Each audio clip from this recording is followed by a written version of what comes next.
शकुनी के 6 रहस्य जानकर रह जाएंगे हैरान।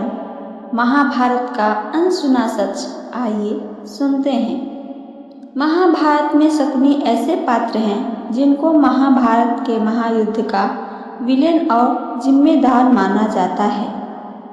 शकुनी जानते थे कि महाभारत युद्ध में कौरवों की हार होगी, उसके बाद भी अपनी बहन के खानदान का सर्वनाश करवा दिया। शकुनी हमेशा से बुरे ख्यालों वाले व्यक्ति नहीं थे, वह अपनी बहन से बहुत प्रेम करते थे। शकुनी कभी नहीं चाहते थे कि उनकी बहन की शादी नेत्रहीन धृतराष्ट्र से हो, लेकिन भीष्म के दबाव की वजह से शकुनी को धृतराष्ट्र से अपनी बहन का विवाह करवाना पड़ा था।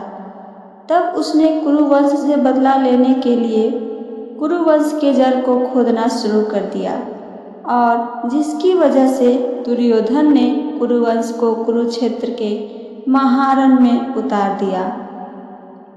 शकुनी गांधार साम्राज्य के राजा थे, लेकिन उसके बाद भी अपना अधिकतर जीवन वह गांधारी के ससुराल में व्यतीत किया था।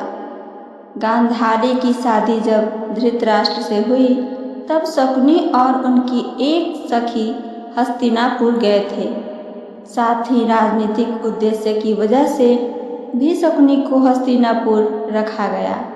अपनी बहन और परिवार का बदला लेने के लिए शकुनी को गांधार राज्य त्यागना पड़ा और अपनी बहन और भांजों के साथ हस्तिनापुर रहने लगे। यहीं रहकर अपने षड्यंत्र को पूरा करने के लिए शकुनी कौरवों और पांडवों पुत्रों के बीच गहरी खाई बनाते गए। गांधारी धृतराष्ट्र से शादी करने से पहले एक बकरे की विधवा थी। किसी प्रकोप से मुक्ति के लिए ज्योतिषियों ने गांधारी का विवाह एक बकरे से करवाया था और फिर उस बकरे की बलि दे दी गई और उसके बाद धृतराष्ट्र से विवाह हुआ। यह जानकारी जब धृतराष्ट्र को मिली, तब उन्होंने गांधार राज्य पर हमला कर दिया और गांधारी के पिता राजा सुबल और माता सुधर्मा शकुनी समेत 100 पुत्रों को जेल में बंद कर दिया। जेल में सभी के साथ बुरा बर्ताव किया और रोज सिर्फ मुट्ठी भर अनाज सभी को दिया जाता था खाने के लिए, जिसका एक एक दाना सभी के हिस्से में आता था। धीरे धीरे भूख से राजा सुबल के कई पुत्रों की मौत हो गई। राजा सुबल ने कुरुवंश से बदला लेने के लिए अपने पुत्रों में से बुद्धिमान और चतुर शकुनी को बचाने का फैसला किया और उसको प्रतिशोध के लिए तैयार किया। सभी लोग अपना अपना भोजन शकुनी को देने लगे और शकुनी ने अपनी आंखों के सामने अपने परिवार का अंत होते हुए देखा।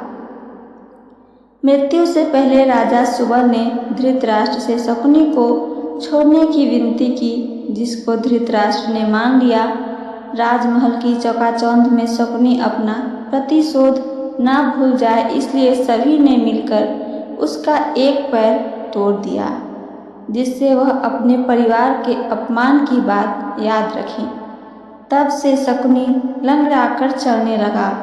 इस तरह की कथा भी शकुनी के संदर्भ में प्रचलित है।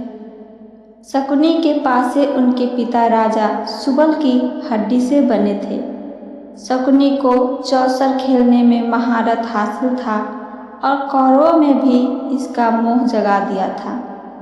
इसको देखते हुए मरने से पहले राजा सुबल ने शकुनी को अपनी हड्डी से पासे बनवाने के लिए कहा था।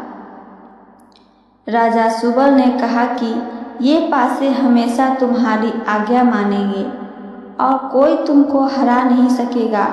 साथ ही इन्हीं पासों से धृतराष्ट्र के वंश का अंत हो जाएगा।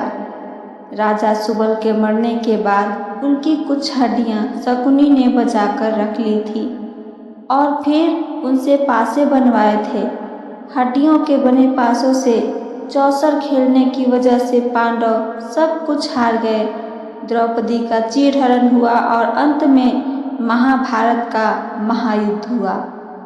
महाभारत के युद्ध में शकुनी पांडव पुत्र और कौरवों दोनों से नफरत करता था।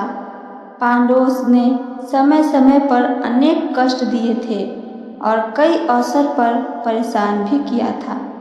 साथ ही शकुनी के पैर का भी पांडवों ने मजाक उड़ाया था। कुरुक्षेत्र के युद्ध में पांडु पुत्र नकुल ने शकुनी और उनके पुत्र उलूक को मार दिया था।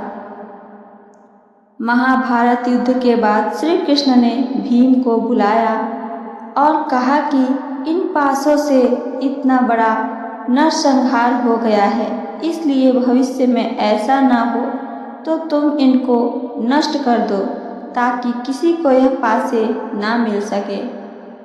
अर्जुन उधर से निकल रहे थे और कृष्ण जी की आधी बात सुनकर पासों को लेकर निकल गए। कुछ दूर जाकर एक बड़ी नदी में उन पासों को फेंक दिया और कृष्ण जी को बता दिया। श्री कृष्ण ने कहा कि तुमने बहुत बड़ा अनर्थ कर दिया है। अगर वह पासे बहते हुए किसी के हाथ में लग गए तो जुआ फिर से आरंभ हो जाएगा और इंसान की बर्बादी का कारण बनेगा। अंत में यही हुआ, पासे की आम इंसान के हाथ लग गए और परिणाम यह हुआ कि जुआ किसी न किसी रूप में आज भी समाज में मौजूद है। तो ये थी मेरी आज की महाभारत से ली हुई कथा। मेरी कथा आप सबको पसंद आती है तो चैनल को सब्सक्राइब करके बेल आइकन को दबाना ना भूलें। साथ साथ अपना कमेंट करके हमें ज़रूर बताइए, हमें अच्छा लगता है। सुनने के लिए धन्यवाद दोस्तों। जय श्री कृष्ण। राधे राधे।